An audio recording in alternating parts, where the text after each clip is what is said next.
नमस्कार, आप देख रहे हैं दूरदर्शन किसान। हमारे खास कार्यक्रम विचार विमर्श में आप सभी का स्वागत। मैं हूं आपके साथ अदिति शर्मा।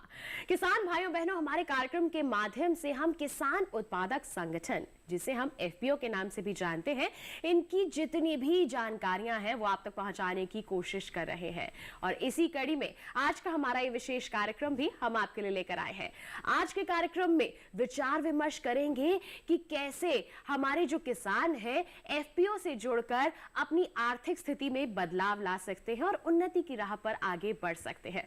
बता दें, इसी पर विचार विमर्श करने के लिए हमारे साथ कुछ किसान हमारे जुड़े हैं, हमारे विशेष मेहमान हमारे साथ जुड़े हैं, जो ना खुद केवल एफपीओ से जुड़े हुए हैं, अपने आप को उन्नत बना रहे हैं, बल्कि और लोगों को भी बढ़ावा दे रहे हैं। तो फिर आइए, आज के हमारे इस कार्यक्रम में बात हो रही है एफपीओ कहानी कामयाबी की, और हमारे विशेष मेहमान उपस्थित हैं। यहाँ पर परिचय करवा देते हैं। हमारे साथ साइका सरकार जी उपस्थित हैं। बता दें, ये श्रद्धा एफपीओ के मेंबर हैं और ये दिनहाटा पश्चिम बंगाल से हमारे साथ यहाँ पर जुड़ने के लिए आए हैं। साथ ही साथ हमारे साथ अभिषेक सिंह जी भी उपस्थित हैं। बता दें, ये सीबीबीओ हैं और किसान उत्पादक संगठन निर्मित करने में इनकी बहुत अहम भूमिका है यहाँ पर। साथ ही हमारे साथ जैनेन्द्र चौहान जी भी उपस्थित हैं। बता दें, ये सीईओ है अटर्ना ऑर्गेनिक एफपीओ के, सोनीपत हरियाणा से ये यहाँ पर हमारे कार्यक्रम में सम्मिलित होने के लिए आए हैं। और इसी के साथ हमारे समक्ष उपस्थित है अखिलेश सिंह जी। ये करंजिया मिलेट्स एफपीओ के मेंबर हैं, जो कि डिंडोरी मध्य प्रदेश में क्रियान्वित किया जा रहा है। तो आप सभी हमारे विशेष मेहमानों का मैं बहुत बहुत स्वागत करना चाहूंगी कार्यक्रम विचार विमर्श में। तो आज के हमारे इस कार्यक्रम में हम कहानी कामयाबी की जाने, एफपीओ से जुड़कर कैसे लोग अपनी आर्थिक स्थिति को बदल रहे हैं, तस्वीर में बदलाव ला रहे हैं, इसके बारे में जाने। उससे पहले आपको दिखाते हैं हमारी एक विशेष रिपोर्ट।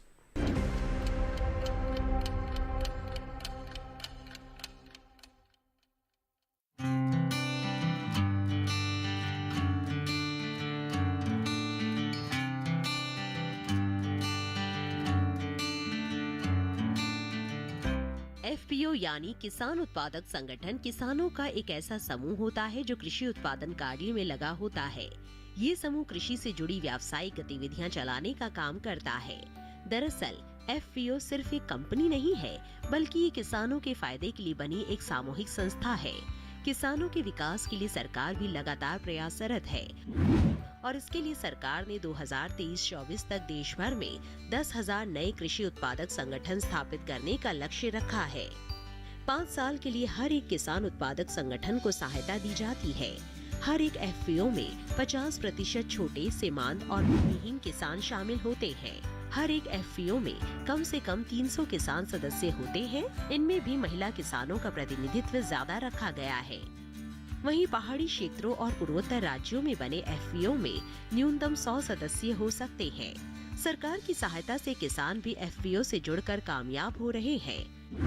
मध्य प्रदेश के डिंडोरी स्थित Karanjia farmers producer company limited मोटे अनाज के क्षेत्र में कार्य कर रहा है।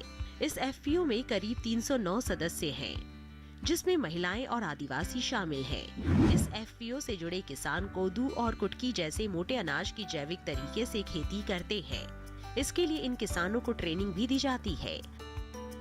साथ ही खेती से जुड़ी इनपुट सामग्री जैसे बीज, औजार आदि भी मुहैया कराए जाते हैं। ये इनपुट सामग्री इन्हें कृषि विज्ञान केंद्र के माध्यम से भी मुहैया कराई जाती है। बाद में फसल उत्पाद को किसानों से खरीद लिया जाता है। इसी तरह पश्चिम बंगाल के कूच बिहार स्थित श्रोधा फार्मास्यूटिकल कंपनी लिमिटेड सुगंधित चावल, मोटे अनाज और धूप कप बनाने के क्षेत्र में सराहनीय काम कर रहा है।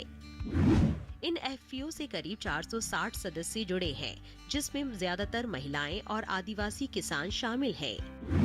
ये एफपीओ गाय के गोबर से दिए बनाने के साथ साथ पूजा में इस्तेमाल होने वाले धूप कप और मोटे अनाज से लड्डू, खिचड़ी और मीठा भात बनाने का काम करता है। इसी तरह बिहार के भागलपुर जिले के सुल्तानगंज से Jardalu and Katarni farmers producer company limited आम और धान के क्षेत्र में काम कर रही है। जर्दालू आम और कतरनी चावल दोनों को ही जीआई टैग मिला हुआ है।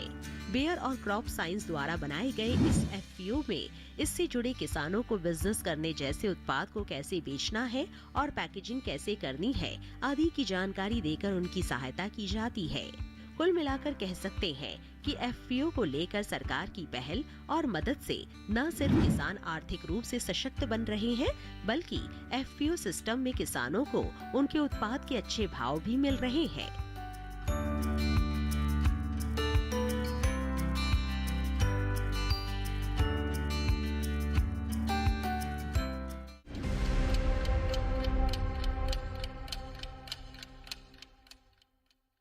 तो हमारी एक विशेष रिपोर्ट अभी हम सब ने देखी, जाना कि FPO कितने हैं जिनका लक्ष्य रखा गया है, कैसे इनका निर्माण हो रहा है। तो आइए सबसे पहले हम यहाँ पर अभिषेक सिंह जी का ही रुख कर लेते हैं।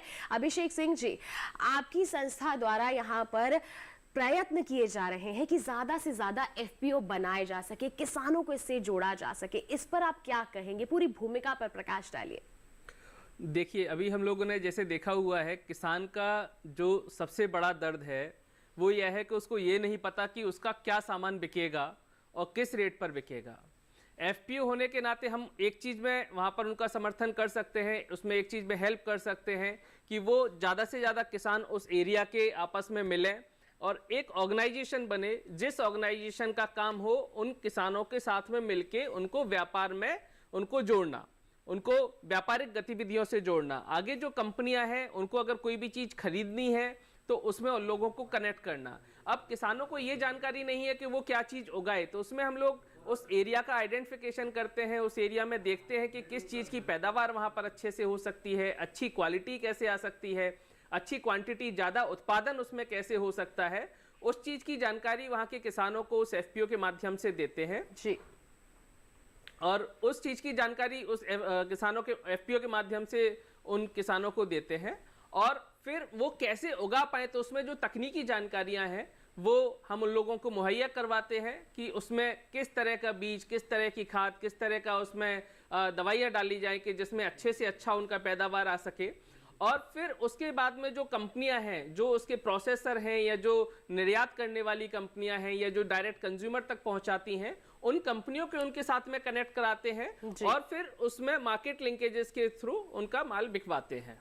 बिल्कुल, तो हम कह सकते हैं कि पूर्ण सहयोग यहाँ पर दिया जा रहा है हमारे किसानों को, जो किसान अकेले नहीं कर पाते हैं, कई तरह की समस्याओं का सामना करना पड़ता है। ऐसे में अगर FPO से जुड़ जाते हैं तो देखिए तमाम समस्याओं का समाधान यूं ही चुटकियों में मिल जाता है और सहयोग तो यहाँ पर पूरा मिलता ही है। जैसे हमने आपको बताया था कि बहुत सारे FPO मेंबर्स हमारे साथ यहाँ पर उपस्थित हैं, उनकी दास्तान भी जान लेते हैं। सबसे पहले सैकत सरकार जी का यहाँ पर रुख करना चाहूंगी, पश्चिम बंगाल से हमारे साथ यहाँ पर उपस्थित हुए हैं। अपनी श्रद्धा FPO के बारे में आप बताएं। एक्चुअली ये श्रद्धा FPC दिनहाटा 2 ब्लॉक पर कुचबिहार डिस्ट्रिक्ट का एक ब्लॉक है, इंटीरियर ब्लॉक है, बांग्लादेश बॉर्डर के करीब है ये।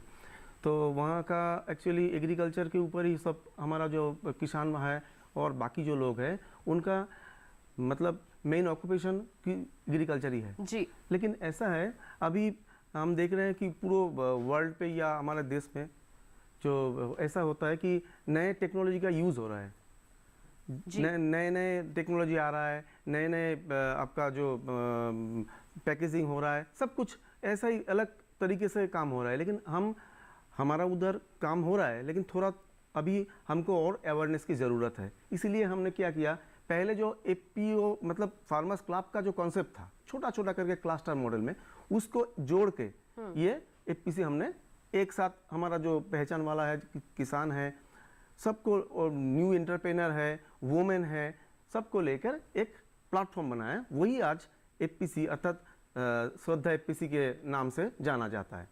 तो अभी क्या है कि हम चाहते हैं कि जो जैसे धान या आपका गेहूँ, ऐसा तो ये तो उगाता ही है, कॉमन जो होता है, हम चाहते हैं कि अलग से कोई इनोवेटिव तरीके से कुछ काम हो। इसीलिए हमने सोचा कि आप जानते हैं कि अभी 2023 ये तो इंटरनेशनल मिलेट ईयर चल रहा है, लेकिन अगर हम देखें तो हमारा जो पश्चिम बंगाल में है, इधर ये मिलेट का उत्पादन थोड़ा भी जस्ट हम अगर उसको ध्यान दे थोड़ा होता है।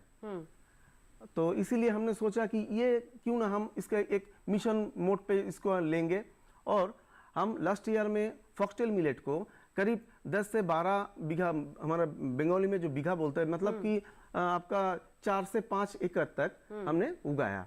और एक वहाँ का जो उगाने के बाद वो जो वुमेन फार्मर्स है, उन्होंने क्या किया, उधर ट्रेडिशनल पहले से एक सिस्टम था कि वुडन का एक मतलब कि एक चीज़ें होती थी, उसमें ही हम जैसे उस वहाँ से चावल निकलते हैं वो फॉक्सटेल मिलेट से, वो करके हम क्या किए, वो वुमेन एम्पावरमेंट जो है इसका एक एग्जांपल बनाया। वो लेकर हमने पैकेजिंग किया और पैकेजिंग करके मार्केट में लाए और उसका प्रचार प्रसार भी किया। इससे क्या हुआ, वो जो वुमेन है बहुत इनकरेज हुआ। लोकल एग्रीकल्चर डिपार्टमेंट हमारा गवर्नमेंट का जो है, तो वेस्ट बंगाल गवर्नमेंट का, उन्होंने यहाँ डीसी मतलब आत्मा डिपार्टमेंट का डीसी भी दिया है। जैसे तो हम कुल मिलाकर कह सकते हैं कि आपके क्षेत्र में जो किसानों को जागरूकता की कमी थी, आपने एफपीओ से जोड़कर उनमें बल दिया है, और एक साथ जुड़कर जब काम करते हैं तो उसमें सफलता जरूर मिलती है। जैसे मैंने शुरुआत में भी कहा था कि समस्या का समाधान आसानी से मिल जाता है। और देखिए, अंतर्राष्ट्रीय मोटा अनाज वर्ष है 2023 और इनके एफपीओ ने एक बहुत ही उम्दा काम किया है कि अपने क्षेत्र में भी मिलेट्स यानी कि श्री अन्न की खेती को बढ़ावा दिया है, और न केवल किसानों को जोड़ा है बल्कि महिलाओं को भी इसमें शामिल किया है। उसकी अच्छी तरह से पैकेजिंग करके बिकवाली कर रहे हैं और अच्छी आमदनी भी अर्जित की जा रही है पूरे एफपीओ के द्वारा इसके माध्यम से। तो देखिए, बहुत ही अच्छे यहाँ पर उद्देश्य के साथ शुरुआत की जाती है एफपीओ की, लोगों को इससे जोड़ा जाता है और फायदा यहाँ पर हर किसान को मिलता ही है। ऐसे में जैनेंद्र चौहान जी, आपका रुख करना चाहेंगे। अटरना ऑर्गेनिक एफपीओ के सीईओ हैं आप, तो अपने एफपीओ के बारे में क्या कहेंगे? नमस्कार जी, मैं अटेरना ऑर्गेनिक एफपीओ से सीईओ हूँ और हमारा एफपीओ अटेरना गांव में स्थित है जो कि सोनीपत हरियाणा में है। और हमारा एफपीओ के 509 किसान, हमारे एफपीओ के 509 किसान बेबी कॉर्न की खेती करते हैं जी, और उन सभी किसानों की फसल को एफपीओ खरीदता है। एफपीओ का अपना पैक हाउस है जो कि हरियाणा सरकार ने लगभग 70% सब्सिडी देकर बनवाया है। मैं हरियाणा सरकार का भी धन्यवाद करना चाहता हूं कि उन्होंने एक विश्व स्तरीय सुविधा किसानों को प्रदान की है, जिसके अंदर हम बेबी कॉर्न को प्रोसेस करते हैं, उसकी कैनिंग करते हैं और उसको हिंदुस्तान के बड़े बड़े जो रिटेल चेन है उनको सप्लाई करते हैं। इसके अलावा फ्रेश बेबी कॉर्न को पैक करके हम लंदन में एक्सपोर्ट करते हैं। विदेशों में भी यहाँ निर्यात किया जा रहा है। जी, प्री कूलिंग करते हैं, सॉर्टिंग करते हैं, ग्रेडिंग करते हैं और उसको पैक करके रेफर वैन के माध्यम से दिल्ली एयरपोर्ट भेजते हैं। दिल्ली एयरपोर्ट से by air baby corn London में जाती है, जिससे किसानों को, हमारे एफपीओ को लगभग 50 रुपए प्रति किलो की आमदनी होती है और किसानों को उनकी फसल का एक उचित मूल्य मिल पाता है। इसके अंदर महिलाओं को बहुत रोजगार मिलता है। लगभग 200 के करीब महिलाएं बेबी कॉर्न को छीलने का और पैक करने का काम करती है। इससे हमारा गांव और आसपास के 4-5 गांवों में बहुत तरक्की हुई है और बेबी कॉर्न से हमें बहुत सफलता मिली है। और मैं सरकार से ये अपील करूंगा कि सरकार और अच्छे प्लांट बनाने में किसानों की मदद करे। बिल्कुल, तो देखिए, सरकार तो परस्पर तैयार ही है हमारे किसानों की मदद के लिए, और आपने यहाँ पर एक गुजारिश की है, हम उम्मीद करते हैं इस पर भी आपको मदद जरूर मुहैया करवाई जाएगी। और देखिए, जैसे बेबी कॉर्न की खेती हमारे किसान करते हैं, लेकिन अगर किसी कारण के चलते अच्छे दाम नहीं मिल पाते हैं तो निर्यात एक बहुत अच्छा माध्यम है, और इनका एफपीओ जो अटरना ऑर्गेनिक एफपीओ है इसमें बहुत ही अहम भूमिका निभा रहा है। देखिए, हम कहते हैं कि किसान उत्पादक संगठन से जुड़कर किसान अपनी जो आर्थिक तस्वीर है उसे बदल सकते हैं, और ऐसा संभव हो भी पा रहा है। जैसे इन्होंने ही जिक्र किया कि ना केवल इनका गांव बल्कि आसपास के 4-5 गांव मिलकर के तरक्की कर रहे हैं, यहां तक कि महिलाओं को भी रोजगार मिल रहा है। तो ऐसे में कहीं ना कहीं हम कह सकते हैं कि किसान उत्पादक संगठन एक बहुत ही अच्छी पहल है हमारी सरकार की। ऐसे में अखिलेश जी से भी जान लेते हैं उनके करंजिया एफपीओ के बारे में। क्या कहेंगे अपने एफपीओ के बारे में आप, अखिलेश जी? सभी को मेरा नमस्कार। Karanjia millets farmer producer company Madhya Pradesh के डिंडौरी जिले के ट्राइबल एरिया में करंजिया के ब्लॉक के अंतर्गत अपना गोपालपुर में स्थित है, जहां पे सर्वप्रथम हम लोगों ने 5 गांवों में काम शुरुआत किया था, जहां से 300 किसानों को हम लोगों ने FIG के माध्यम से उनको जोड़ा था और उसके साथ ही वहाँ के लोकल का सर्वे करने के आधार पे, जैसे कि ट्राइबल एरिया वहाँ पे सबसे अधिक वर्षा आधारित खेती होती है और वहाँ पे किसानों को सबसे अधिक कोदो और कुटकी जो मिलेट्स के रूप में इस साल मिलेट्स ईयर चल रहा है, तो कोदो कुटकी की खेती जो पहाड़ियों पे करते हैं, तो सर्वप्रथम हम लोगों ने उसी के साथ काम शुरुआत किया था और आज की स्थिति में हमारे एफपीओ में 510 किसान जुड़े हुए हैं जो कोदो कुटकी के खेती के प्रोत्साहित कर रहे हैं, जिसके अंतर्गत हम लोग किसानों को समय पे बीज उपलब्ध कराना और साथ में उनके प्रशिक्षण करना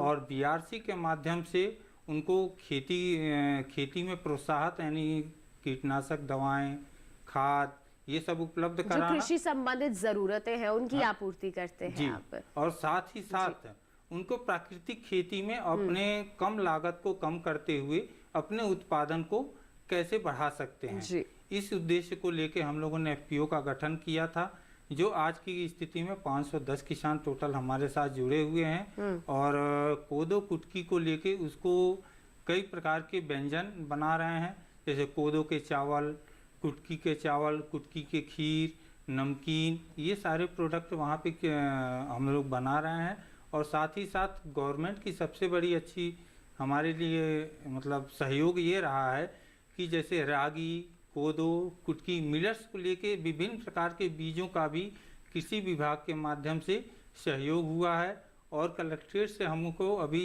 2 एकड़ जमीन अलॉट होने की प्रक्रिया चल रही है, जल्दी ही हमको प्राप्त हो जाएगी, जिसपे वेयर हाउस इत्यादि का निर्माण कर और बृहद रूप से हम लोग उसकी क्रिया करेंगे। बिल्कुल, तो किसान उत्पादक संगठन एक मजबूती प्रदान करते हैं आपको कोई भी कृषि कार्य करने में आसानी जिससे हो सके।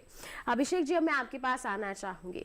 हमारे किसान, जैसे हम लगातार बात कर रहे हैं कि जागरूक हो रहे हैं, जुड़ना चाहते हैं किसान उत्पादक संगठन से, या फिर कुछ एक समूह है जो खुद का किसान उत्पादक संगठन बनाना चाहता है, ऐसे में आपकी क्या भूमिका रहती है? आप किस तरह से मदद मुहैया करवाते हैं?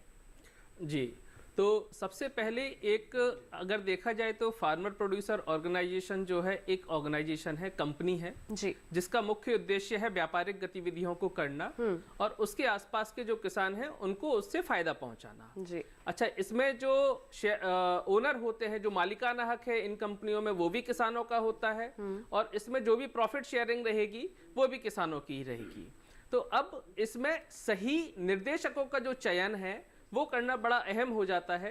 तो उस एरिया में सबसे पहले हम लोग देखते हैं कि कौन सी क्रॉप है जिसका प्रोडक्शन वहां पर हो सकता है और जिसका end to end value chain हम लोग बना सकते हैं कि वहां से बीज से लेके कंज्यूमर तक वो मटेरियल या तो प्रोसेस्ड फॉर्म में पहुंचे या फिर रॉ फॉर्म में पहुंचे या फिर जो उसके मेन बायर हैं, मेन ग्राहक हैं उस कमोडिटी के या प्रोडक्ट के मार्केट में, सीधा उन तक पहुंचे। और सीधा उन तक पहुंचे। तो सबसे पहला एक तो जो कमोडिटी का या प्रोडक्ट का चयन है वो करने के बाद में वहां पर जो निर्देशक मंडल है वो सही हो, जो बाकी किसानों को प्रेरित कर सके और एक सही राह दिखा सके, वो निर्देशक मंडल का हम लोग चयन करके एक एफपीओ का गठन करवाते हैं। वो रजिस्ट्रेशन होता है, सीए जैसी भारत सरकार ने जो बनाया हुआ है प्रक्रिया एक एफपीओ फॉर्मेशन का, तो उसके थ्रू वो गठन होता है और उसके बाद में उनको कैसे काम करना है, क्या काम करना है या फिर उसमें जो भी तकनीकी सुझावों की जरूरत होती है वो हम लोग उन तक पहुंचाते हैं।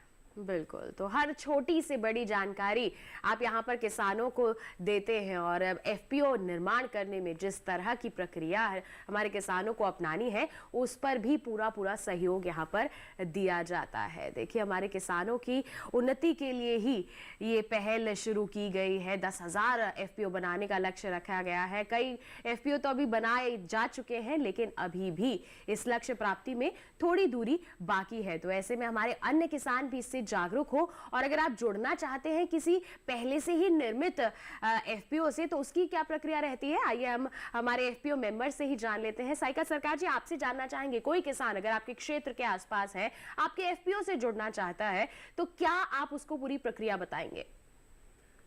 जी, एक्चुअली ऐसा है, ये तो पहले हम छोटा करके जो कि इतना आपका जो एफआईजी फॉर्म होता है एक्चुअली, तो एफआईजी क्या है, फार्मर्स इंटरेस्टेड ग्रुप होता है उधर। जी। तो फार्मर्स इंटरेस्टेड ग्रुप में 12 से 15 फार्मर्स को लेके एक ग्रुप होता है, उसको जब टोटल क्लस्टर मिल जाता है तभी एक एफपीओ गठन होता है जी।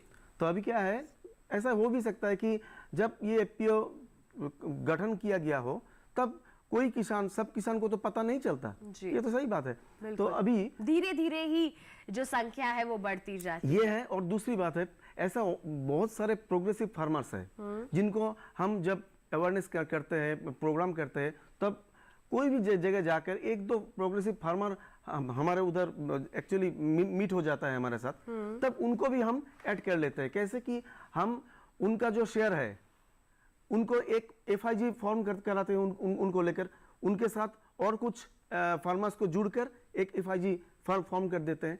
बाद में वो एफआईजी हमारे साथ जुड़ जाता है, कोई दिक्कत नहीं। और हमारा जो ट्रेनिंग प्रोसेस ये हो रहा है उसमें तो वो हर टाइम रहता ही है, कोई प्रॉब्लम नहीं है। समय समय पर आप प्रशिक्षण देते ही रहते हैं, ट्रेनिंग प्रोग्राम्स ऑर्गेनाइज करते ही रहते हैं, और हमारे किसान अगर जुड़ना चाहते हैं तो बस आपको रुख करना होता है। ऐसे में जैनेंद्र जी, आपसे भी जानना चाहेंगे, आप अटरना ऑर्गेनिक एफपीओ के सीईओ हैं, आप हमारे किसानों को, खास तौर पर जो किसान बेबी कॉर्न की खेती से जुड़े हुए हैं या फिर आपके क्षेत्र के आसपास के किसान हैं, उन्हें क्या कहना चाहेंगे? अगर जुड़ना है आपके एफपीओ से तो क्या प्रक्रिया अपना सकते हैं? जो भी किसान हमारे एफपीओ से जुड़ना चाहता है उसकी एक फीस होती है, लगभग 1000 रुपये है, जिसके अंदर 10 रुपये का एक शेयर है, और किसान 10 रुपये के शेयर के हिसाब से जितने शेयर खरीदना चाहता है उतने शेयर खरीद सकता है जी, और एफपीओ का सदस्य बन सकता है। क्या हर एफपीओ की यही पात्रता होती है या केवल आपके एफपीओ में ऐसी प्रक्रिया है? सभी एफपीओ का एक ही तरह का जो है सिस्टम है जी, और सभी एफपीओ में इसी तरह से किसान जो जुड़ सकते किसान हैं वो जुड़ सकते हैं और देखिए किसान उत्पादक संगठन का हिस्सा बन सकते हैं। खेती में आने वाली समस्याओं का समाधान यूं ही चुटकियों में हासिल कर सकते हैं, क्योंकि आपको अन्य एफपीओ मेंबर्स का सहयोग मिलेगा। हमारी जो संस्थानें एफपीओ से जुड़ी हुई हैं, हमारी सरकार का पूरा सहयोग आपको मिलेगा। तो ऐसे में हमारे किसानों को अब जागरूक होने की जरूरत है और जागरूकता आपके अंदर हम लाएंगे, आपको और ज्यादा प्रोत्साहित करेंगे। लेकिन एक छोटी सी ब्रेक के बाद कहीं मत जाइए, देखते रहिए हमारा खास कार्यक्रम विचार विमर्श और बने रहिए दूरदर्शन किसान पर।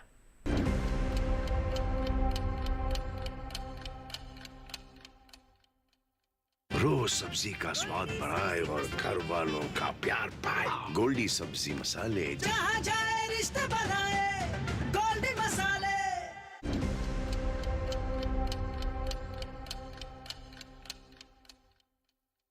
ब्रेक के बाद दूरदर्शन किसान के कार्यक्रम विचार विमर्श में आप सभी का फिर से स्वागत। आज हम बात कर रहे हैं एफपीओ कहानी कामयाबी की। जी हाँ, बहुत सारे एफपीओ मेंबर्स हमारे साथ यहाँ पर उपस्थित हैं अपनी दास्तान हमसे साझा करने के लिए। सीबीओ भी हमारे साथ यहाँ पर उपस्थित हैं, जो हमें बता रहे हैं कि किसान अगर एफपीओ से जुड़ना चाहते हैं तो किस तरह की मदद उन्हें मुहैया करवाई जाती है। 2 एफपीओ के बारे में हम जान चुके हैं ब्रेक पर जाने से पहले, श्रद्धा के बारे में और अटरना ऑर्गेनिक एफपीओ के बारे में। अब अंतरराष्ट्रीय मोटा अनाज वर्ष है, तो ऐसे में करंजिया मिलेट्स जो एफपीओ है उससे हमारे किसान कैसे जुड़ सकते हैं, जो खास तौर पर हमारे मोटे अनाज की खेती कर रहे हैं, उनसे जान लेते हैं जो इस एफपीओ के सदस्य हैं। अखिलेश जी, क्या कहेंगे आप इस बारे में? इस बारे में सबसे बड़ी चीज है कि मोटे अनाज वर्ष इस साल घोषित हुआ है और लोग काम भी कर रहे हैं, तो किसान इस साल अधिक ही जुड़ रहे हैं। कारण यह है कि सरकार की तरफ से विभिन्न प्रकार की योजनाएं चल रही हैं मोटे अनाज की खेती करने के लिए। साथ ही विगत वर्षों से पहले कोदो और कुटकी को लेके, मोटे अनाजों को लेके बाजार में कीमत बहुत कम था, लेकिन आज की स्थिति में अगर उसका आकलन करें तो जो कि काफी बहुतायत मात्रा में उसका रेट ऊपर की तरफ बढ़ रहा है। जैसे अगर कोदो और कुटकी की बात शुरुआत में करते हैं तो करीबन 20 रुपये कोदो और 30 रुपये के करीबन कुटकी का रेट था, जो आज की रेट में 45 रुपया कुटकी और 32 रुपया कोदो की रेट है। इस तरीके से किसानों को अधिक पारंपरिक खेती करने के साथ साथ उनको अधिक उत्पादन और साथ साथ उनको अधिक लाभ भी मिल रहा है।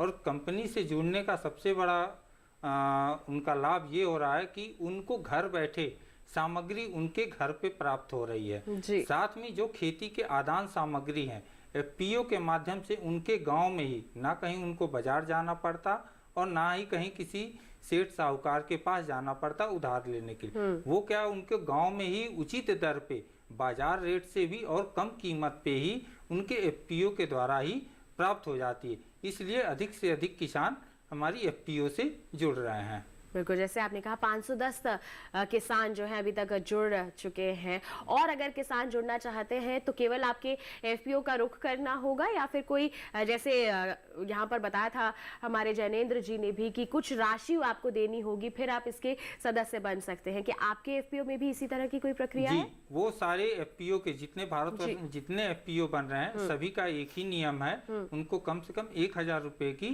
अंशधारक शेयर पूंजी उनको जमा करनी रहती है, जो कि जिससे वो कंपनी अपना उसी से बिजनेस भी करता है। जो आदान सामग्री है जो वो परचेज करके लाती है और उन किसानों को उपलब्ध कराती है। तो हम कह सकते हैं कि एक तरह की इन्वेस्टमेंट दे रहे हैं हमारे किसान और उस संगठन का हिस्सा बन रहे हैं। बाद में जितने भी फायदे हैं वो सीधा हमारे किसानों को यहाँ पर मिल रहे हैं।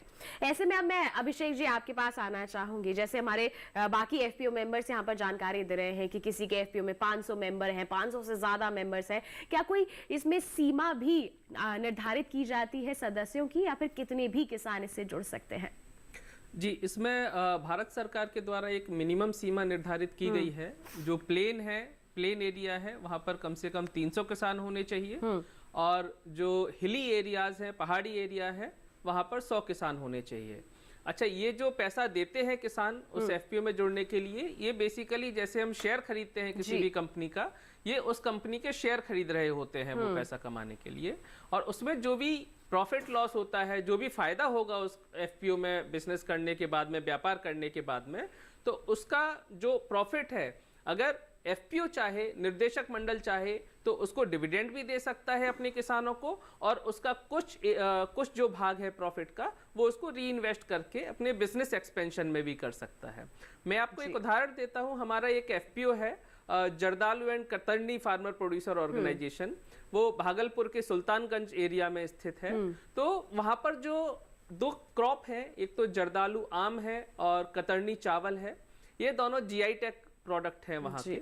और वहाँ के जो किसान हुआ करते थे, उनको किसानों को लोकली बेच दिया करते थे, मंडी में बेचते थे उस मटेरियल को, जिससे कि उनको जो भाव मिलता था, जो रेट मिलता था उनके प्रोडक्ट का, उतना नहीं मिलता था कि जो कि जीआई टैग प्रोडक्ट को मिलना चाहिए। तो ये एफपीओ बनने के बाद में उस एफपीओ ने आसपास के 550 किसानों के साथ में कनेक्ट किया। शुरुआत में उन किसानों ने अभी अंशधारक नहीं बने हैं, वो कनेक्ट हुए, उनका जो भी प्रोडक्ट आया है वहां पर एफपीओ पर एग्रीगेशन हुआ है, उस प्रोडक्ट को इकट्ठा किया गया है, और अप्रैल में ये एफपीओ बना हुआ था 2023 में, और जून में उस आम की, जर्दालू आम की पहली खेप दुबई में भेजी गई है। और इस सब काम करने के लिए मनीष सिंह जी हैं जो उस एफपीओ का निर्देशन कर रहे हैं, जो चला रहे हैं, उनकी काफ़ी अहम भूमिका रही है उसमें। और इसी तरह से वहाँ पर जो दूसरे प्रोडक्ट हैं, जो कतरनी चावल है, कतरनी चावल वो मिल करके अपना ओएनडीसी प्लेटफॉर्म के थ्रू कंज्यूमर तक भी पहुँचा रहे हैं, और उसका पोहा बनाकर भी कंज्यूमर तक पहुँचा रहे हैं। तो जिससे पहले हम लोगों ने देखा गया था कि उस एरिया में कतरनी चावल के प्रति वहाँ के जो किसान हैं उनका रुझान कम था, प्रोडक्शन कम करते थे, कम ही किसान उसको यूज कर रहे थे, उस प्रोडक्शन को, कतरनी चावल का प्रोडक्शन करने के लिए कम किसान यूज कर रहे थे। बट अभी इस साल देखा गया है कि आसपास के जो किसान हैं उनका रुझान इस प्रोडक्ट के प्रति बढ़ा हुआ है। तो इस तरीके से एफपीओ के माध्यम से जो ऐसी क्रॉप है, ऐसे जो प्रोडक्ट हैं, ऐसी जो फसलें हैं जो विलुप्त हो रही हैं, उनका प्रोडक्शन कम हो रहा है, तो उसकी जो सही जानकारी और सही मार्केट को हम दिशा देकर उन किसानों को एक अच्छा बिजनेस प्रपोजल बना, एक अच्छा बिजनेस क्रिएट कर सकते हैं एफपीओ के लिए। बिल्कुल। तो देखिए, अच्छी मांग और अच्छी आमदनी के चलते यहाँ पर ऐसी जो फसलें हैं जो बिल्कुल विलुप्त होती जा रही थी, उन्हें भी बढ़ावा दिया जा रहा है। जो जीआई टैग, जैसे यहाँ पर उन्होंने उदाहरण दिया है कि जीआई टैग उत्पाद जो है उनकी कीमत अच्छी मिल सके, इसके लिए भी यहाँ पर कदम उठाए गए और इसमें सफलता भी हासिल की गई है। तो ऐसे ही यहाँ पर हमारे किसान आगे बढ़ रहे हैं। साइका जी, आपके पास आना चाहूंगी। आपने कहा कि आपके क्षेत्र में अब मिलेट मिलेट्स को भी बढ़ावा दिया जा रहा है, उनकी अच्छे से पैकेजिंग की जा रही है, महिलाओं को इससे जोड़ा जा रहा है। तो आप ऐसे में क्या कहना चाहेंगे कि अगर हमारे किसान सीधा उत्पाद बाजार में बेचते हैं वो अच्छा मुनाफा देता है, या फिर अगर उसका अच्छे से पैकेजिंग किया जाए या फिर प्रसंस्करण प्रोसेसिंग किया जाए तब अच्छी आमदनी अर्जित कर सकते हैं? जी, एक्चुअली मैम ऐसा है कि इधर एक्चुअली मैंने तो पहले ही बोला, वेस्ट बंगाल में अभी फिलहाल ये मिलेट का कल्टीवेशन बहुत ही कम है जी, अगर परसेंटेज हम देखें ऑल ओवर इंडिया में। लेकिन अभी क्या है, हमारा जो गवर्नमेंट ऑफ वेस्ट बंगाल का जो एग्रीकल्चर डिपार्टमेंट है, उधर आपका जो उत्तर बंगाल कृषि विश्वविद्यालय, कुचबिहार कृषि विज्ञान केंद्रों, ऐसे बहुत ही है। और हमारा जो मतलब CBPO है, 7 माइल सतीश क्लब, सब मिलके हम एक ऐसा काम करना चाहते हैं कि अगले दिन उधर अवेयरनेस का थोड़ा और भी ज़रूरत है। ये पहला बात है। दूसरी बात है, अगर पैकेजिंग के बारे में जैसे आपने बोला, ठीक है, लेकिन पहले उसको उगाना है क्योंकि उधर परसेंटेज बहुत कम है। बाद में ऐसे प्रोडक्ट को लेकर अगर हम वो जो प्रोडक्ट है उनको पैकेजिंग करेंगे, हमको अभी देखिए सेल्फ कॉन्फिडेंस आ रहा है धीरे धीरे ये FPC के बारे में, क्योंकि इतना सारा मेंबर्स है इधर, तो सेल्फ कॉन्फिडेंस के वजह से मार्केटिंग का बहुत अच्छा एंटरप्रेन्योर हमारे अंदर ही मौजूद है। उनको हम काम भी दिला सकते हैं इधर से, जैसे कि जॉब ओरिएंटेड वर्क भी हो रहा है इधर हमारे इधर। तो इसलिए हम पैकेजिंग खुद कर सकेंगे और इससे वुमेन एम्पावरमेंट का एक एग्जाम्पल भी होगा हमारा उधर। जैसे कि आपका जो कर्म संस्थान जो बोलते हैं वो भी होगा, हम कर सकेंगे। लेकिन मिलेट के ऊपर और भी थोड़ा अवेयरनेस प्रोग्राम की बहुत ही ज़रूरत है। बिल्कुल। तो यहाँ पर देखिए, चाहे आप सीधा उत्पाद बाजार में लेकर जाएं या फिर अच्छी सी पैकेजिंग करके उसको लेकर जाएं, प्रोसेसिंग करके लेकर जाएं, दाम आपको अच्छे मिलेंगे ही, लेकिन आपको इस सब के लिए एक साथ मिलकर आगे बढ़ना होगा। जैनेंद्र जी, अब मैं आपके पास आना चाहूँगी। आपने कहा कि बेबी कॉर्न के उत्पादन से जुड़ा हुआ है आपका FPO। पहले भी आप बेबी कॉर्न का उत्पादन करते होंगे, तो FPO संगठित करने के बाद और पहले की आमदनी में किस तरह का बदलाव महसूस किया है आपने? पहले किसान अपनी जो है पूरी फसल पूरे साल आजादपुर सब्जी मंडी के अंदर बेचते थे जी। इसका मूल्य कभी 100 रुपये हो जाता था और कभी मंडी के अंदर 20 रुपये किलो हो जाता था जी। तो जब रेट कम हो जाता है तो उस समय पर किसानों को नुकसान होता है। तो जब से हमारे पास प्रोसेसिंग यूनिट लगी है जी, जब रेट कम होता है, जो कि अप्रैल मई और जून में होता है, उस समय इसको प्रोसेस करके रख लिया जाता है, जिसमें इसकी जो है शेल्फ लाइफ 2 साल की हो जाती है। तो जब किसान को अच्छा मूल्य मिलता है तो अब किसान आज़ादपुर मंडी में बेचता है। जब मूल्य कम मिलता है उस समय इसकी प्रोसेसिंग की जाती है। लगभग किसान 6 महीने आज़ादपुर में डायरेक्ट बेचता है और 6 महीने प्रोसेसिंग यूनिट को बेचता है। तो हम कह सकते हैं कि कहीं ना कहीं जो कम आमदनी मिल रही थी उसमें अब बदलाव आ गया है। हमारे किसान अब प्रोसेसिंग से जुड़कर आमदनी बढ़ा ही रहे हैं। क्या ये बात सही मानेंगे हम, जैनेंद्र जी? ये बिल्कुल सही बात है कि प्रोसेसिंग से किसान को एक हेल्प मिलती है कि जब रेट कम हो तो उसको एक न्यूनतम मूल्य मिल जाता है। न्यूनतम मूल्य हमारे FPO ने फिक्स किया हुआ है कि ये 50 रुपये किलो न्यूनतम मूल्य है और उस समय पर जितना ही फसल हो सारा FPO खरीदेगा। और इसके अलावा हमारा FPO एक्सपोर्ट भी करता है। जब एक्सपोर्ट के ऑर्डर होते हैं उस समय पर बहुत अच्छा मूल्य मिलता है किसानों को, और जब एक्सपोर्ट का ऑर्डर नहीं होता है उस समय इसकी प्रोसेसिंग की जाती है बेबी कॉर्न की। बिल्कुल। तो देखिए, केवल बाजार तक अपने उत्पाद को पहुंचाना ही काफ़ी नहीं होता। अगर उसमें हम प्रोसेसिंग यहाँ पर कर ले और विभिन्न उत्पाद तैयार कर ले और उस समय बाजार का रुख करें जब बाजार की जो वैल्यू है या फिर कहीं बाजार में जो दाम है वो कम है, ऐसे में हम इस दिशा में आगे बढ़ेंगे तो निश्चित तौर पर हमें फ़ायदा ही होगा। जो कम दाम हो रहे हैं वो हमें नहीं लेने पड़ेंगे, हम उत्पाद बेचेंगे तो अच्छी आमदनी अर्जित होगी ही होगी। मिलेट्स बहुत अच्छे होते हैं सेहत के लिए। हमारे देश में क्या कहें, पूरे विश्व भर में इनको यहाँ पर प्रचलित किया जा रहा है, हमारे लोगों को वो जागरूक किया जा रहा है कि इसका सेवन कीजिए ताकि आप अपनी सेहत को बेहतर बना सके। और इनके उत्पादन में करंजिया मिलेट्स एफपीओ निरंतर काम कर रहा है, प्रोसेसिंग भी यहाँ पर की जा रही है। तो ऐसे में आप लोगों में जागरूकता कैसे ला रहे हैं मिलेट्स यानी कि श्री अन्न के प्रति? हम लोग सबसे पहले किसानों के साथ बैठक कर रहे थे, तो उस समय पहले की स्थिति में अगर हम तुलना कर रहे हैं कि वो क्या कि अपने किसानों कोदो और कुटकी को जो मिलेट्स क्या है वो परंपरागत वो करते आ रहे थे। धीरे धीरे वो फसल विलुप्त होती जा रही थी क्योंकि अधिक उत्पादन में उनको धान गेहूं ये सब मिलने लगी थी। जब लोगों को ये पता लगा कि मिलेट्स हमारे लिए फायदेमंद किस तरीके से है, तो उसके ऊपर हम लोगों ने ट्रेनिंग के माध्यम से साथ में उसकी खरीदी चालू किए और इसके कारण से किसानों का उसके प्रति उत्साह वृद्धि हुआ। साथ ही साथ कोदो कुटकी को हम किसान क्या करते थे, जनरली किसी पहाड़ी क्षेत्र पे वो बुआई कर देते थे, बुआई करने के बाद से छोड़ देते थे, जो ऑटोमेटिक समय आने पे उसकी कटाई करते थे।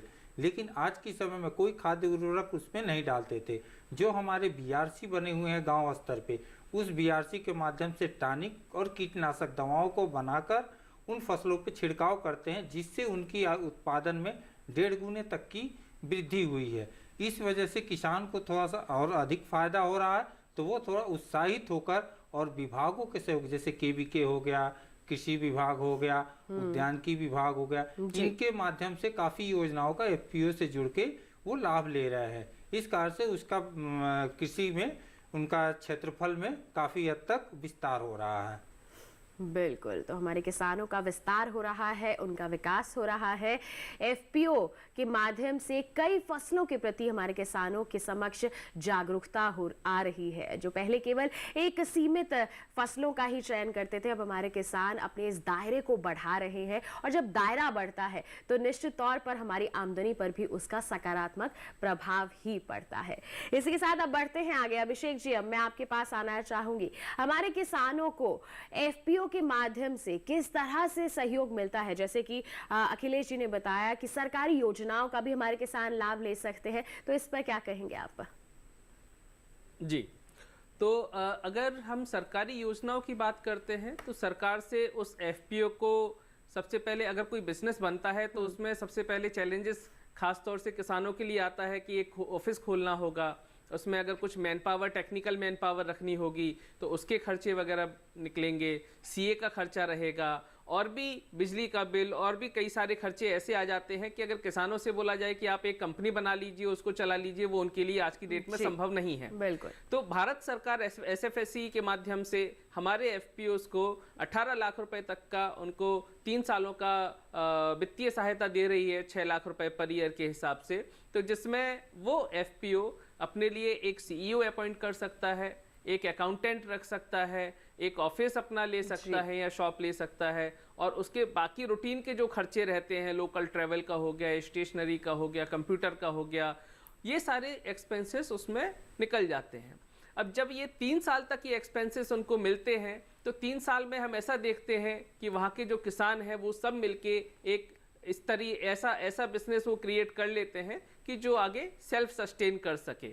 और उसको बिजनेस में वर्किंग कैपिटल के लिए कई सारे प्राइवेट ऑर्गेनाइजेशंस हैं, जो फाइनेंशियल कंपनियां हैं, एनबीएफसीज हो गए, बैंक्स हो गए, वो भी उनको वित्तीय सहायता दे रहे हैं। साथ में एक इक्विटी ग्रांट मैच करके एक स्कीम है एसएफएससी का, वो भी उनको मिलता है। उसके तहत जितना भी अंशदान वहाँ के किसान उस एफपीओ में देते हैं, मान लीजिए 2-2 हज़ार रुपये उन्होंने दिया, वो 750 किसानों ने 15 लाख रुपए अगर वहां पर इक्विटी इकट्ठा किया है तो 15 लाख रुपए तक का एसएफएससी की तरफ से भी वित्तीय सहायता उनको मिल जाता है। तो जब ये 30 लाख रुपए वहां पर हो जाता है तो अब ऐसा भी नहीं है कि 15 लाख रुपए उनको एक ही बार में करना है, ये भी अलग अलग स्तरों पर कर सकते हैं। तो जैसे जैसे उन्होंने अपना इक्विटी इकट्ठा किया, सरकार से उनको उतना ही मैच मिल जाता है। वो इक्विटी वहां पर जो टेक्निकल मैन पावर है, जो बीओडीज हैं, डायरेक्टर्स हैं, निर्देशक मंडल है, वहां के जो किसान हैं, आपस में मिलकर बैठकर समझ सकते हैं कि क्या बिजनेस किया जा सके, और उसमें टेक्निकल मैन पावर, टेक्निकल जो सपोर्ट रहता है कैसे किया जा सके, तो हम लोग भी अपना कंसल्टेंसी उनमें देते हैं, उनका हैंड होल्डिंग करते हैं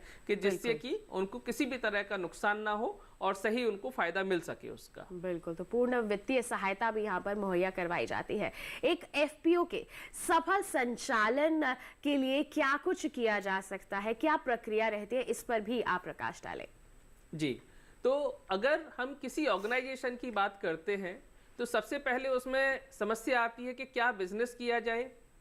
अगर उनको ये पता चल जाए कि मुझे ये बिजनेस करना है, उनकी रॉ मटेरियल की जो अवेलेबिलिटी है उस एरिया में पूरी है, तो उसके बाद आता है कि कैसे किया जाए। जी, तो कैसे किया जाए, वहां पर टेक्निकल समस्याओं की आती है, टेक्निकल जानकारी की एक अवेलेबिलिटी होती है, उनकी जरूरत होती है। जब टेक्निकल जानकारी भी हो गई, उनको रॉ मटेरियल भी मिल गया, फिर उसके बाद में आता है वित्तीय सहायता। अगर उनके पास में ये तीनों चीजें हो गई, क्या करना है, कैसे करना है, और उनके पास में वो करने के लिए वित्तीय सहायता भी हो जाती है, तो वो पूरा कर सकते हैं। और अगर कुछ भी प्रोसेसिंग कर रहे हैं या फिर प्रोडक्शन कर रहे हैं या ट्रेडिंग कर रहे हैं, उनको एक सही मार्केट मिल जाता है। वो या तो प्रोसेसर हो सकते हैं, या अगर वो एफपीओ खुद अपना कुछ प्रोसेसिंग कर रहा है, फाइनल प्रोडक्ट बना रहा है, तो उनको अगर हम मार्केट दे सके तो वो end to end value chain हम लोग कवर कर पाते हैं, और उन किसानों का, उन एफपीओ का ज़्यादा से ज़्यादा उनको उस बिजनेस का जो प्रॉफिट है वो उन तक मिल सके, ऐसा निर्धारण कर सकते हैं। तो एक एफपीओ के सफल संचालन के लिए क्या कुछ करना पड़ता है, हमारे विशेषज्ञ ने अभी हमें विस्तार से बता दिया है। अब हम हमारे किसानों से या फिर कहें हमारे एफपीओ मेंबर से जानेंगे कि किस तरह का बदलाव उन्होंने अपने क्षेत्र में और अपने जीवन में भी महसूस किया है। इसके बारे में जानकारी लेंगे, लेकिन एक छोटे से ब्रेक के बाद। कहीं मत जाइए, देखते रहिए हमारा कार्यक्रम विचार विमर्श, बने रहिए दूरदर्शन किसान पर।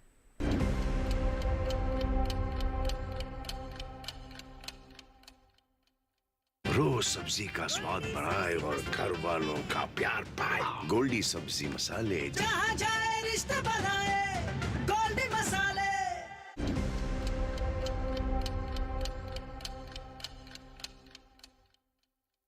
ब्रेक के बाद दूरदर्शन किसान के कार्यक्रम विचार विमर्श में आप सभी का फिर से स्वागत। आज हम बात कर रहे हैं एफपीओ के बारे में। जी हाँ, कहानी कामयाबी की हम जान रहे हैं। बहुत सारे एफपीओ मेंबर्स हमारे साथ उपस्थित हैं जो अपनी दास्तान हमसे अभी तक साझा कर चुके हैं, और सीबीबीओ जो हमारे साथ विशेषज्ञ उपस्थित हैं उन्होंने भी पूरी जानकारी दी है कि हमारे किसान कैसे बदलाव ला सकते हैं अपने जीवन में अगर वो एफपीओ का हिस्सा बन जाते हैं। तो फिर आइए अब कार्यक्रम में हमारे जो एफपीओ मेंबर्स हैं उनसे हम उनके अनुभव की जानकारी भी ले लेते हैं। तो साइका जी, आपके पास आना चाहूंगी। सबसे पहले आपसे जानना चाहूंगी कि एफपीओ से जुड़कर आपने किस तरह का बदलाव महसूस किया है, और हमारे किसान जो इस वक्त आपको टेलीविजन पर देख रहे हैं उन्हें आप किस तरह का संदेश देना चाहेंगे। एक्चुअली जब आप एपीसी ये इतना बड़ा एक प्लेटफॉर्म में जुड़ जाएंगे, जो कोई भी हो, तब ये तो सही बात है कि देखिए उधर प्रोग्रेसिव फार्मर्स भी जैसे हैं, वहाँ ऐसे भी आदमी हैं कि जो कोई काम भी नहीं करता है, सबको लेकर ही सबको चलना पड़ता है। तो इसीलिए अगर नए नए स्कीम, नए नए टेक्नोलॉजी जब वहाँ ट्रेनिंग पर्पस जब वो ट्रेनिंग करते हैं, तो भी ऐसा भी होता है बहुत सारे ऐसे फार्मर्स, बहुत सारे ऐसे एंटरप्रेन्योर्स क्रिएट होता है उधर, जो आगे जाके बहुत अच्छे तरीके से अच्छे अच्छे चीज़ों का उत्पादन करता है। ये हमने देखा है। इसके साथ उसके जो रेस्ट टाइम है होता है, मतलब कि सोचिए कि दिन में एक आदमी की एक वुमेन दिन में 4-5 घंटे 6 घंटे कोई दूसरा काम करता है, बाद में जाकर अगर उसके पास कोई काम नहीं होता तो क्या करेगा। ऐसे एक अवेयरनेस कैंप भी ये एपीओ मतलब कि संचालित करता है जी। तब जाके ऐसा भी होता है कि वो आदमी थोड़ा थोड़ा चीज़ें और भी बनाता है, जाके ये नए नए चीज़ें क्रिएट होता है। जैसे कि सोचिए कि हमारे उधर अभी मशरूम का भी एक काम हो रहा है जी। ऐसा बहुत आदमी है ऐसे जिनके पास जमीन नहीं है, तो वो क्या करेगा, उनको तो भी छोड़ना नहीं है, उनको भी तो लेना है ना। तो अभी उनके घर में थोड़ी सी जगह है जहाँ कोई लाइट नहीं आता, ऐसा भी कोई जगह है, तो वहाँ जाके हमने मशरूम का प्रोडक्शन किया, और अभी मशरूम का बाई प्रोडक्ट चालू कर रहे हैं, क्योंकि मशरूम के प्रोडक्ट डायरेक्ट मशरूम जब हम बाजार में बिकते हैं तो उसका रेट थोड़ा कम होता है जी। और ऐसा भी हो जाता है कभी कभी कि आज नहीं बिका, तब वो जाकर ये जब फार्मर जो देखता है कि हमारा तो ये नहीं बिका, तो डिमोटिवेट भी हो सकता है जी। आगे जाके हमने ऐसा ट्रेनिंग भी किए हैं उधर कि आप इसको पिकल बनाओ, इसका नूडल्स बनाओ, इसका आपका बड़ी और इसका पापड़ बना सकते हैं हम। तो आप जो चाहे कीजिए, आपका वेस्ट टाइम है। हम जिस टाइम में एकदम घर में बैठे रहते हैं, उस टाइम में 1-2 घंटे अगर कोई महिला या कोई एंटरप्रेन्योर अगर करेगा, कुछ तो आएगा ना। तो अभी जाकर ऐसा है कि हमारा ये भारत अभी बुलंदी को छू रहा है, ये तो हम सभी देख रहे हैं। तो हमको भी उस बुलंदी में जाना है, सबको लेकर। बिल्कुल, यही हमारा मैसेज होना चाहिए और आगे जाकर सब जाएंगे, सबको मोटिवेट करना है और सबको लेकर जाएंगे, किसी को छोड़ के नहीं। बिल्कुल, किसी को छोड़ना नहीं है, एक साथ मिलकर आगे बढ़ेंगे तो निश्चित तौर पर विकास होगा, हमारा देश भी और बुलंदियों को जरूर छुएगा। इसी के साथ अब मैं यहाँ पर जैनेंद्र जी आपका रुख करना चाहूंगी, आप हमारे सभी दर्शकों को किस तरह का संदेश देंगे? जैसे कि आपने बताया था कि एफपीओ के गठन से पहले हमारे एरिया में जो बेबी कॉर्न की खेती होती थी वो बहुत एक सीमित दायरे में थी, लगभग 100 एकड़ में होती थी। और जब त्योहारों का सीजन होता था तो किसानों को एक अच्छा मूल्य मिलता था उसका, लगभग 80 से 100 रुपए किलो। और जब गर्मी आ जाती थी, जैसे कि मई जून में तापमान बढ़ जाता है, उस समय इसका मूल्य हो जाता था 20 से 30 रुपए किलो, तो किसान को नुकसान होता था। जब से एफपीओ का अपना पैक हाउस बना है, एक विश्व स्तरीय सुविधा हरियाणा सरकार ने हमारे एफपीओ को प्रदान की है। उसके बाद प्रोसेसिंग हम एफपीओ में करते हैं, पैक हाउस के अंदर प्रोसेसिंग करते हैं और अपने प्रोडक्ट को लंदन के बाजार तक एक्सपोर्ट करते हैं, जिससे किसानों को एक बहुत ही अच्छा मूल्य किसानों को मिला है। और इसका विस्तार हुआ है, लगभग 100 एकड़ से ये लगभग 3000 एकड़ तक फैल गया है। पहले एक गांव में इसकी खेती होती थी, अभी 10-12 गाँव में बेबी कॉर्न की खेती होती है। और लगभग 300 रुपये किलो का जो है लंदन के अंदर इसका रेट है।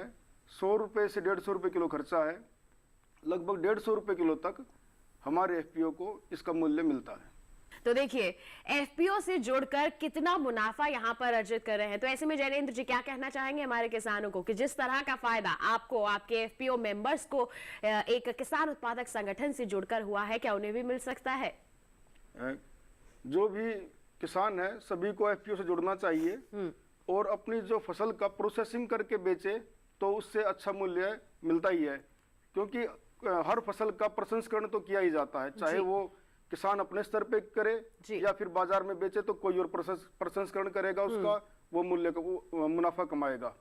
तो किसान अगर अपने स्तर पर उसका प्रोसेसिंग करेगा तो निश्चित ही अच्छा मूल्य उसको मिलेगा। बिल्कुल, तो निश्चित तौर पर इसके लिए आप एफपीओ का सदस्य जरूर बन सकते हैं। अखिलेश जी, आपका संदेश क्या रहेगा हमारे देश के किसानों के लिए? हमारे सभी देश के किसानों के लिए सबसे बड़ा संदेश ये है कि इस साल जिस तरीके से सरकार काम कर रही है, तो किसानों को कम लागत, साथ साथ उनके उत्पादन को बेचने के लिए किसी के व्यापारी या किसी के दबाव में आके हमें नहीं बेच रहा है कि जो वहाँ पे लोकल एफपीओ है वहाँ पे वो सदस्यता ग्रहण करें, शेयर मनी जमा करें और साथ ही अपने जो उत्पाद है वो उत्पादों को अपने एफपीओ के माध्यम से ही उसको अधिक से अधिक बेचें, जिससे कि एफपीओ को भी लाभ होगा और साथ में ही जो अपने लोकल में जो किसान भाई हैं उनको उचित मूल्य, घटतौली, ये सब चीज़ों से उनको बचत मिलेगी और उनका लाभ अधिक से अधिक अर्जित होगा।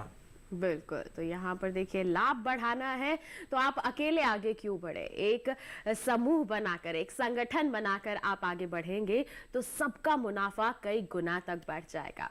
अभिषेक जी, अंतिम टिप्पणी या फिर कहें सलाह, क्या आप हमारे दर्शकों को क्या देना चाहेंगे? ये जितने भी एफपीओस है हमने देखा है कि उसमें ज़्यादातर सीमांत और छोटे किसान हैं। कोई भी छोटा किसान इतना ज़्यादा प्रोड्यूस नहीं कर पाता है कि वो डायरेक्ट कंज्यूमर तक या डायरेक्ट प्रोसेसर तक जा सके जी, उसकी उतने खर्चे ही बीच में इतने हो जाएंगे। तो क्या होता है कि वहाँ के जो एग्रीगेटर हैं, अलग अलग जो बिचौलिए हैं, उनके माध्यम से वो माल आगे पहुँचता है और फिर उसके बाद में वो कहीं ज़्यादा महंगा होकर वो माल कंज्यूमर तक पहुँचता है। एफपीओ के माध्यम से अगर उन किसानों को एक सही रेट मिल जाता है तो उनके चेहरे पर जो खुशी आती है उससे ज़्यादा कुछ नहीं हो सकता जी। और दर्शकों से मेरा एक यही अनुग्रह है कि वो एफपीओ के जो प्रोडक्ट हैं उनको लीजिए। जो भी बड़ी कंपनियां हैं वो कहीं पर अपने घर में नहीं उगाती हैं, आता उन्हीं किसानों से ही है, अलग अलग माध्यमों के थ्रू उनके पास पहुंचता है। तो अगर हम एफपीओ के प्रोडक्ट डायरेक्ट यूज़ करते हैं, उनसे खरीदते हैं, उनको प्रमोट करते हैं, तो तो उसका जो आपका पैसा है सही जगह पहुंचेगा और वह किसान सही तकनीकी में और सही क्वालिटी को और सही क्वांटिटी में प्रोड्यूस करने में उस पैसे का इस्तेमाल करेगा। तो बिल्कुल देखिए, ये तो बहुत ही बेहतरीन संदेश निकल कर आया है, ना केवल किसानों के लिए बल्कि उपभोक्ताओं के लिए भी, कि आप भी ऐसे कदम उठाकर हमारे किसानों का हौसला बढ़ा सकते हैं, उनकी मदद भी कर सकते हैं। बिल्कुल, हमारे सभी मेहमानों ने इतनी अहम जानकारियां हम सभी के साथ साझा की है, उसके लिए बहुत बहुत धन्यवाद देना चाहेंगे। आप यहाँ पर जुड़े, आपने इतना जागरूकता लाई हमारे किसानों के, हमारे दर्शकों के समक्ष, बहुत बहुत धन्यवाद आप सभी का। धन्यवाद। तो किसान भाइयों बहनों, एफपीओ, बिल्कुल आप अगर इससे जुड़ जाते हैं तो कामयाबी की दास्तान अपनी लिख सकते हैं, लेकिन इसके लिए जरूरत है कि एफपीओ का हिस्सा आप जरूर बने। तो ऐसी ही अहम जानकारियां जैसे आज के हमारे इस कार्यक्रम के माध्यम से हमने आप तक पहुंचाई हैं, आगे भी आप तक पहुंचाते रहेंगे। उसके लिए जुड़ना होगा आपको हमारे कार्यक्रम से अगले सप्ताह। लेकिन आपको बता दें कि अगर आपके पास कोई सवाल है, कोई सुझाव है, तो वो आप हम तक पहुंचा भी सकते हैं। ईमेल कर सकते हैं आप हमें। ईमेल आईडी है हमारी विचार विमर्श 08@gmail.com। इसके माध्यम से अपने विचार आप हमसे भी साझा कर सकते हैं। तो किसान भाइयों बहनों, इसी वादे के साथ कि अगले सप्ताह फिर होगी आपसे मुलाकात, एक नए विषय पर होगा विचार विमर्श। हमें दीजिए इजाजत, लेकिन आप बने रहिए दूरदर्शन किसान पर। नमस्कार।